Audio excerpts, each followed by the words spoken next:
14 na kabanata. Huwag kayong mabalisa. Manalig kayo sa Diyos at manalig din kayo sa akin.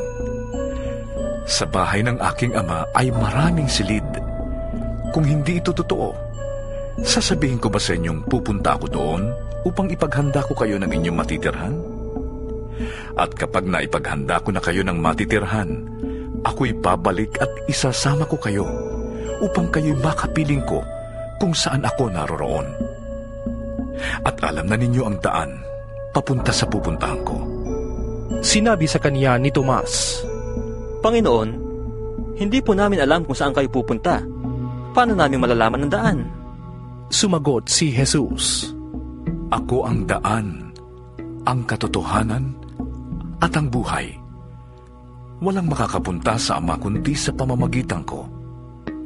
Kung ako'y kilala ninyo, kilala na rin ninyo ang aking Ama. Mula ngayon, ay kilala na ninyo siya at inyo nang nakita. sinabi sa kanya ni Felipe, Panginoon, ipakita po ninyo sa amin ang Ama at masisiyahan na kami. Sumagot si Jesus, Felipe, kahit tagal na ninyo akong kasama, hindi mo pa ako nakikilala? Ang nakakita sa akin ay nakakita na sa Ama. Bakit mo sinasabing ipakita mo sa amin ang Ama? Hindi ka ba naniniwalang ako'y nasa Ama at ang Ama ay nasa akin? Hindi sa akin galing ang sinasabi ko sa inyo. Ang Amang nasa akin ang siyang gumaganap ng kanyang gawain. Maniwala kayo sa akin. Ako'y nasa Ama at ang Ama ay nasa akin. Kung ayaw ninyong maniwala sa sinasabi ko, maniwala kayo dahil sa mga ginagawa ko. Sinasabi ko sa inyo, ang nananalig sa akin ay makakagawa ng mga ginagawa ko at higit pa kaysa rito, sapagkat babalik na ako sa Ama. At anumang hilingin ninyo sa aking pangalan ay gagawin ko upang maparangalan ang Ama sa pamamagitan ng Anak. Gagawin ko ang anumang hihilingin ninyo sa akin sa pangalan ko. Kung iniibig ninyo ko, tutuparin ninyo ang aking mga utos. Dadalangin ako sa Ama, at kayo bibigyan niya ng isa pang patnubay na magiging kasama ninyo magpakailanman. Ito'y ang Espiritu ng katotohanan na hindi matanggap ng sanlibutan, sapagkat siya ay hindi nakikita ni nakikilala ng sanlibutan. Ngunit nakikilala ninyo siya, sapagkat siya'y nasa inyo at nananatili sa inyo. Hindi ko kayo iiwang nangungulila. Babalik ako sa inyo. Kaunting panahon na lamang at hindi na ako makikita ng mundong ito. Ngunit ako'y makikita ninyo, sapagkat mabubuhay ako at mabubuhay rin kayo. Sa araw na yon ay malalaman ninyong ako'y nasa Ama, kayo'y nasa akin, at ako'y nasa inyo. Ang tumatanggap sa mga utos ko at tumutupad nito, ang siyang umiibig sa akin. Ang umiibig sa akin ay iibigin ng aking Ama. Iibigin ko rin siya, at ako'y lubusang magpapakilala sa kanya. tinanong siya ni Judas, hindi si Judas Iscariote, Panginoon, bakit po sa amin lamang kayo magpapakilala ng lubusan at hindi sa sanlibutan? Sumagot si Jesus, Ang umiibig sa akin ay tumutupad ng aking salita.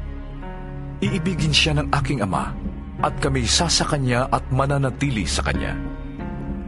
Ang hindi tumutupad sa aking mga salita ay hindi umiibig sa akin. Ang salitang narinig ninyo ay hindi sa akin, kundi sa Amang nagsugo sa akin. Sinabi ko sa inyo ang mga bagay na ito habang kasama pa ninyo ko.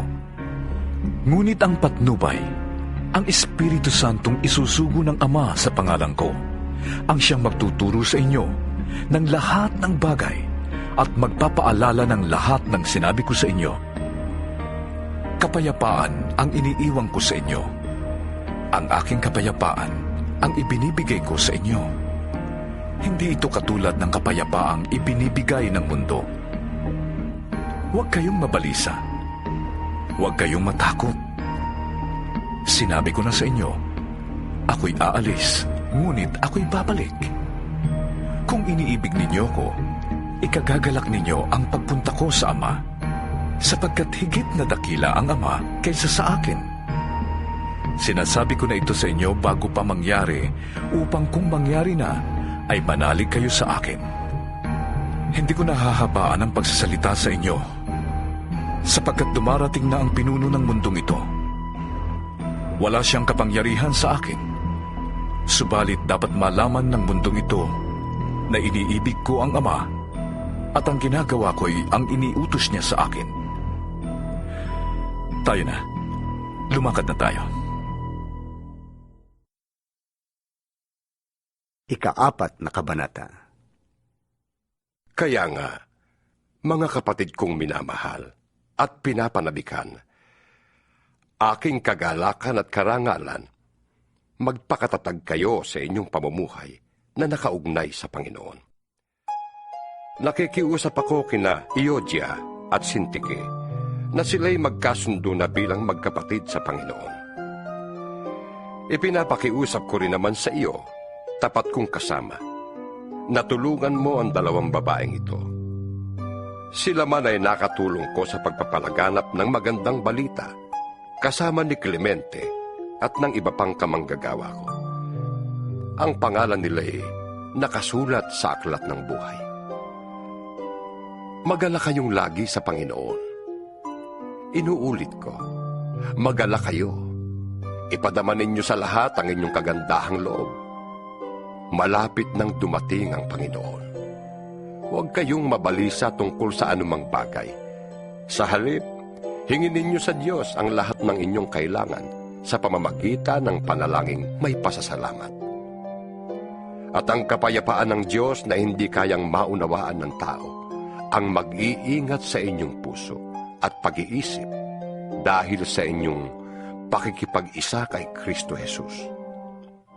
Bilang pagtatapos, mga kapatid, dapat maging laman ng inyong isip ang mga bagay na karapat-dapat at kapuri-puri, mga bagay na totoo, marangal, matuwid, malinis, kaibig-ibig at kagalang-galang. Isagawa ninyo ang lahat ng inyong natutuhan, tinanggap, narinig, at nakita sa akin. Sa gayon, sa inyo ang Diyos na nagbibigay ng kapayapaan. Labis akong nagagalak sa Panginoon, sapagkat pagkaraan ng mahabang panahon, minsan pang ipinamalas ninyo ang inyong pagmamalasakit sa akin.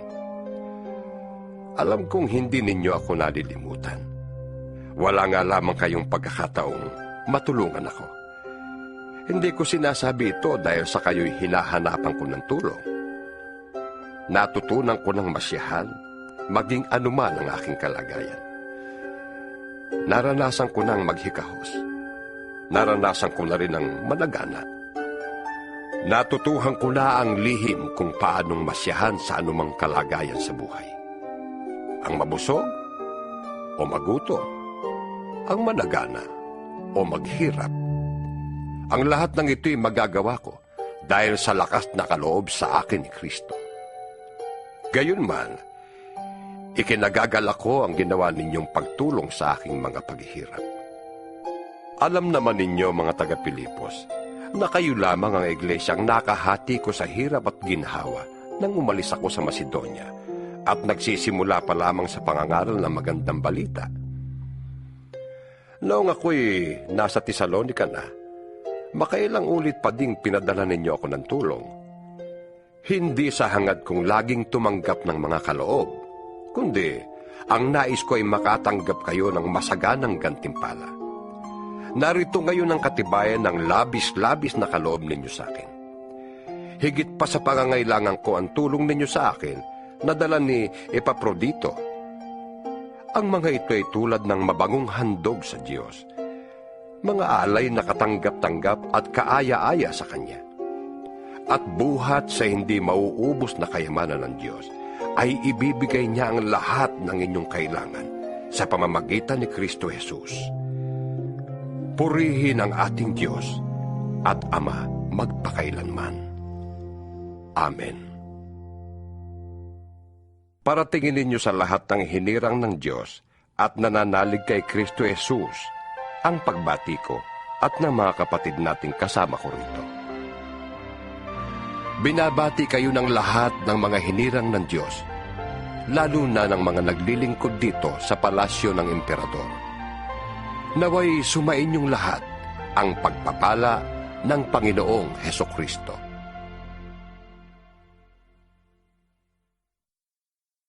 Ika-21 kabanata. Pagkatapos nito, nakita ko ang isang bagong langit at isang bagong lupa. Wala na ang dating langit at lupa. Wala na rin ang dagat. At nakita ko ang banal na lungsod, ang bagong Jerusalem, na bumababa mula sa langit, buhat sa Diyos, gaya ng isang babaeng ikakasal. Gayak na gayak siya sa pagsalubong sa lalaking kanyang mapapangasawa. Narinig ko ang isang malakas na tinig mula sa trono. Ngayon, ang tahanan ng Diyos ay nasa piling na ng mga tao. Mananatili siyang kasama nila at sila'y magiging bayan niya. Makakapiling nilang palagi ang Diyos at siya ang magiging Diyos nila. At papahirin niya ang bawat luha sa kanilang mga mata. Wala nang kamatayan, dalamhati, pag-iyak at sakit, sapagkat lumipas na ang dating mga bagay. Pagkatapos ay sinabi ng nakaupo sa trono, Ngayoy binabago ko na ang lahat ng bagay. at sinabi niya sa akin, Isulat mo, maasahan at totoo ang mga salitang ito. Sinabi pa rin niya sa akin, Naganap na! Ako ang Alpha at ang Omega, ang simula at ang wakas. Ang sinumang nauuhaw ay bibigyan ng tubig na walang bayad, na mula sa bukal na nagbibigay buhay. Ito ang makakamtan ng magtatagumpay. At ako'y magiging Diyos niya, at siya na may magiging anak ko. Subalit malagim ang kasasapitan ng mga duwag, ng mga taksil, ng mga nagpapasasa sa kasuklam-suklam na kahalayan, ng mga mamamatay tao, ng mga nakikiapid, ng mga mangkukulam, ng mga sumasamba sa Diyos-Diyusan, at lahat ng sinungaling. Ang magiging bahagi nila'y sa dagat na asupreng nagliliyam.